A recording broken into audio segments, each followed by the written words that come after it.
अस्सलाम वालेकुम जी। अमरीकी सदर ने ऐसा बयान दे दिया है जिससे अरबों की नींदें भी हराम हो सकती हैं और उनके लिए खतरे की घंटी भी माहिरीन इस बयान को समझ रहे हैं।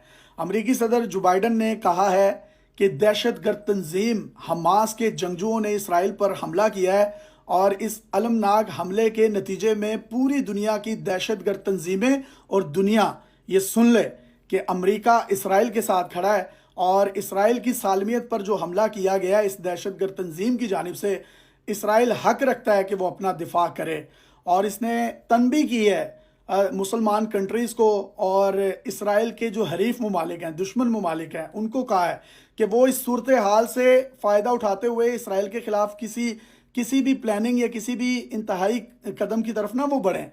अदरवाइज़ दुनिया देख रही है। दुनिया कौन है? अमेरिका है। तो ये खुला पैगाम अमरीकी सदर ने दे दिया है कि वो इसराइल के साथ खड़े हैं और इसराइल पर जो हमला हुआ है उसके बाद जो अमरीकी महकमा दिफा है पेंटागन, उसने बयान जारी किया है कि वो इसराइल को असलहा भी फराहम करेगा ताकि इसराइल जो है अपने शहरियों की हिफाजत को यकीनी बना सके। ये हमास के जंगजू जब दाखिल हुए तो आप ये बाढ़ देखिए अपनी स्क्रीन पर। ये एक बॉर्डर एरिया जो कि बॉर्डर बनाया गया है इसराइल और गजा के दरमियान, वो इसको तोड़ते हुए इसराइल में दाखिल हुए। उसके बाद शहर में जाकर इनके पुलिस के साथ मुकाबले हुए हैं जिसमें इसराइली पुलिस के कुछ अहलकार जो हैं उनको गोलियां भी लगी हैं, जिनको दूसरे पुलिस अहलकार उठा रहे हैं और उठाकर दूसरी तरफ लेकर जा रहे हैं। और ये जंगजू शहर में जो है अपनी गाड़ियों पे असलहा बरदार होकर एंटर हुए और उसके बाद इनके साथ जो है खाना जंगी स्टार्ट हो गई। ये भी आप फुटेज देखें अपनी स्क्रीन पर जिसमें तकरीबन 100 के करीब फौजियों को इन्होंने यरगमाल बनाया है और उनको फेंटी लगाते हुए वहाँ से निकाल कर लेकर गए हैं और दोबारा गज़ा में, और गज़ा में जाकर इन्होंने एक जो सुरंगें होती हैं उसमें इनको छुपा दिया है। कई शहरी इसराइल के जो थे उनको भी इन्होंने वहाँ से यरगमाल बना के गज़ा में ले गए हैं। इसके साथ साथ ये फ़ौजियों की जो आप तस्वीर देख रहे हैं इसराइली फ़ौजी हैं और ये गज़ा के जंगजू हैं जो इनको उठा के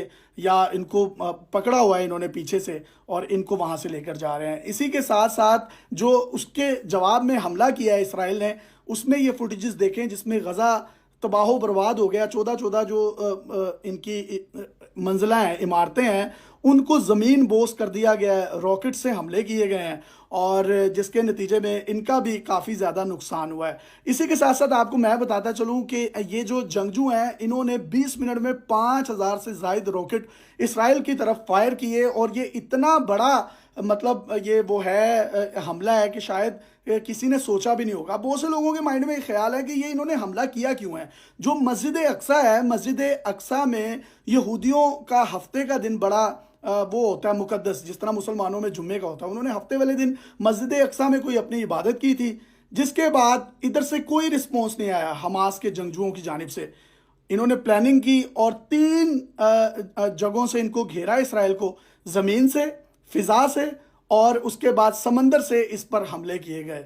और ये हमला इतना शदीद था इसराइल पर जिसके नतीजे में उसके दर्जनों शहरी हलाक हो गए और उसके कई फ़ौजी भी हलाक हुए और कई फ़ौजियों को उन्होंने फिर यरगमाल बना लिया, पुलिस के साथ मुकाबला किया। अब ये यरगमाल जिन लोगों को बनाया गया, जिन फ़ौजियों को, इसके बदले में ये इसराइल से कुछ अपने मुतालबात मनवाएंगे। इससे पहले भी मुतालबात मनवाए जा चुके हैं, जबकि इसराइली वज़ीर आज़म नेतन्याहू ने इसको हालत जंग करार देते हुए हालत जंग का ऐलान कर दिया है कि अब ये जंग है।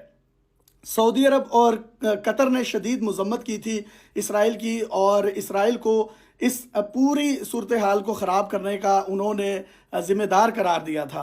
तो आज जब अमेरिका है वो इसराइल के साथ खड़ा हो गया तो ये सऊदी अरब और कतर को भी खुला पैगाम है कि वो अब मुकम्मल तौर पर इसराइल के साथ खड़ा है।